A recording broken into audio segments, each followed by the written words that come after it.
আজিকালি বাস্তুশাস্ত্ৰৰ ওপৰত ভিডিঅ' বহুত বাঢ়ি গৈছে আৰু বাস্তুশাস্ত্ৰৰ ওপৰত মই আপোনালোকক আজি এনেকুৱা এটা তথ্য ক'বলৈ ওলাইছোঁ যিটো তথ্য হয়তো আপোনালোকে কোনো হিন্দী চেনেল, কোনো অসমীয়া চেনেল আৰু কোনো ইংলিছ চেনেলত হয়তো আজিলৈকে শুনা নাই বা নুশুনিব। এই তথ্যটো আপোনালোকে নেপাব। আপোনালোকে চবে জানিবলৈ বিচাৰে যে আমাৰ ঘৰটো আমাৰ কাৰণে শুভ নে অশুভ। বাস্তু ভিজিট কৰোৱাটো সেইটো এটা এক্সট্ৰা বিষয়, সেইটো হৈছে আপোনালোকে প্ৰপাৰলি চাই লোৱাটো। কিন্তু আপোনালোকে নিজৰ নামৰ আধাৰত কেনেকৈ জানিব যে আপোনালোকৰ ঘৰটো আপোনালোকৰ কাৰণে শুভ নে অশুভ। কিন্তু এই ভিডিঅ'টো মই বনাইছোঁ কেৱল জন্ম ৰাশিৰ আধাৰত।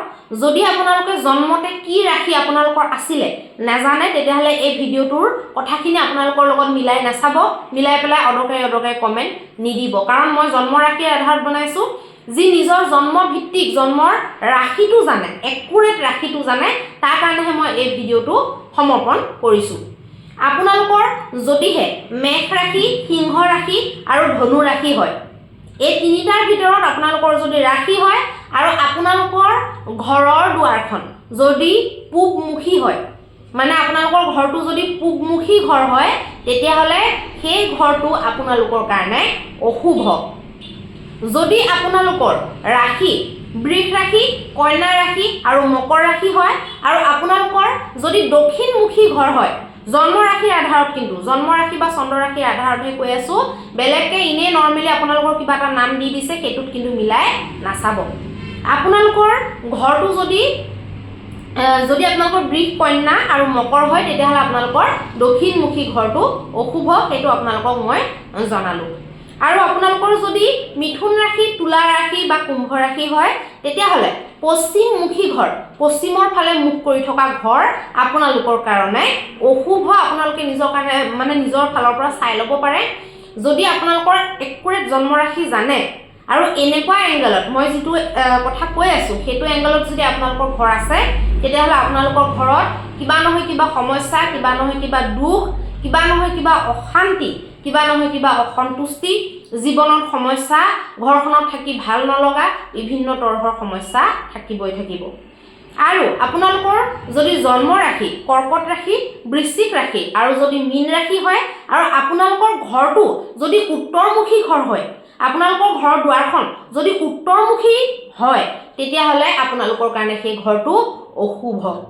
এই কথাকেইটা সদায় নোট কৰিব, আপোনালোকে ভালকৈ মন দিব। নিজৰ পৰিয়ালবৰ্গৰ ক্ষেত্ৰত চাব পাৰে, নিজৰ বন্ধুবৰ্গৰ ক্ষেত্ৰত চাব পাৰে, কিন্তু একুৰেট জন্ম ৰাশিৰ আধাৰত।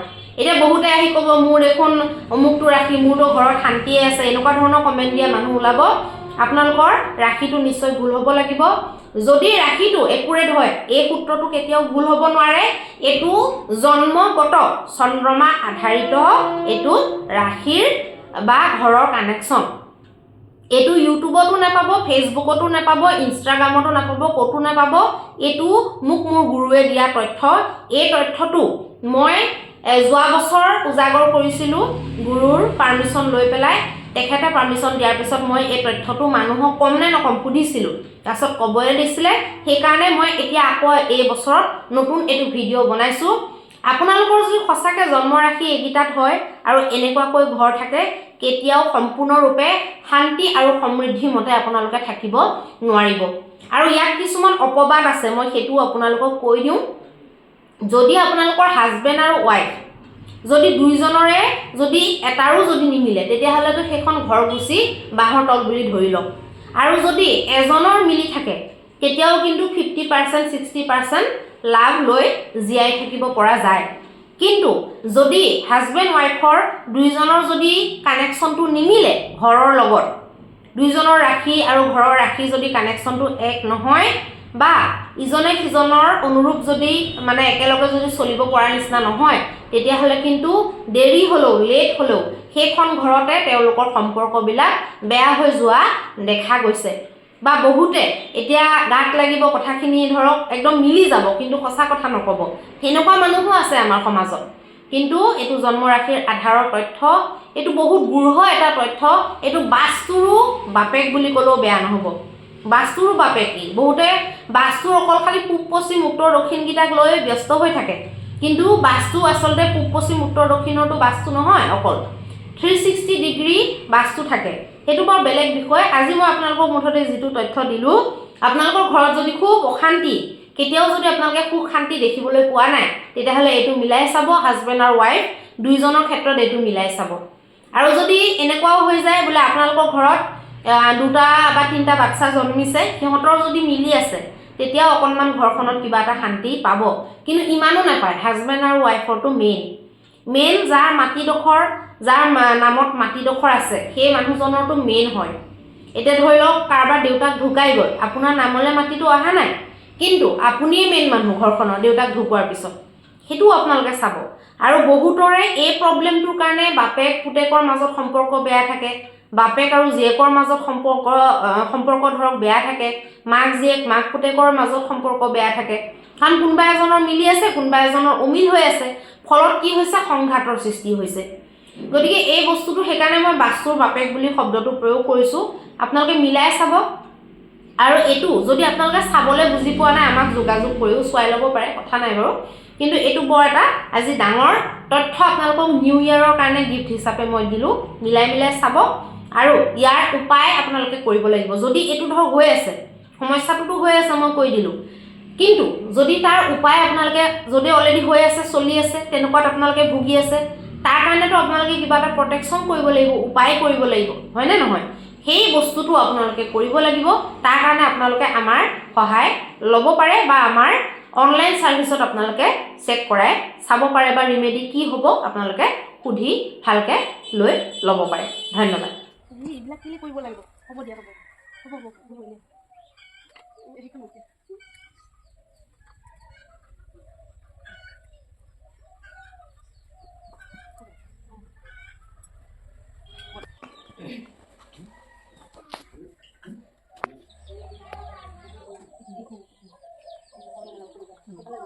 খালি এইফালে নাই, এইটো এৰিয়াত পাৰিব। এই ফাৰ্মৰ যিটো এৰিয়া ধৰক, এইখিনিত এই কলজোপা যে আছে, সেইখিনি ফাৰ্মৰ সন্মুখত তালৈ যাব মন দিশ হিচাপত। এইটো মানে একেবাৰে ভুল হৈ আছে।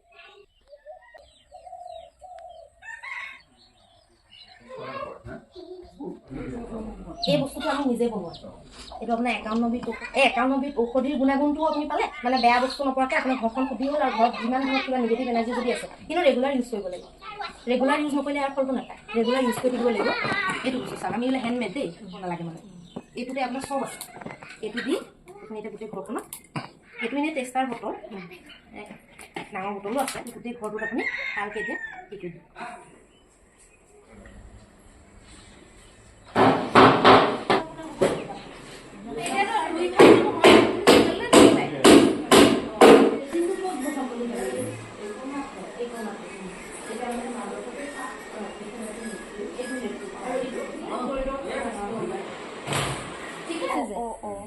সেইখিনিহে পাৰিব। ৰুমৰ লগতে দিলে, ভিতৰৰ পৰাও হ'ল আৰু বাহিৰৰ পৰাও হ'ল।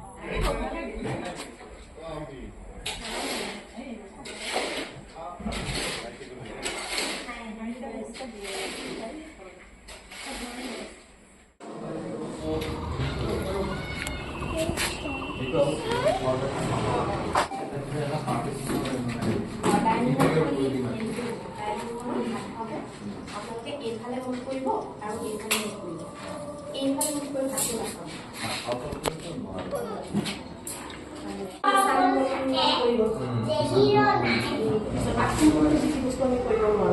আৰু খালি পাইখানাটো নকৰিব। বেয়া।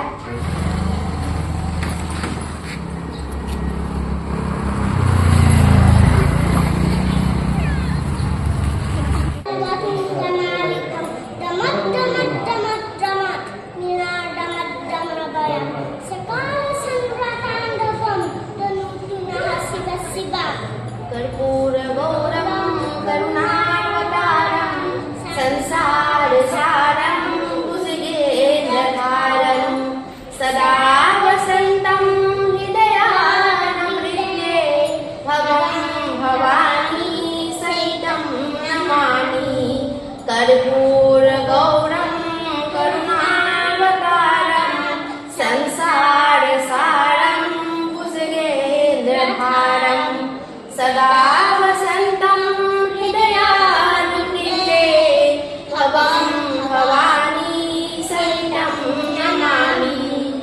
বাইদেউখিনি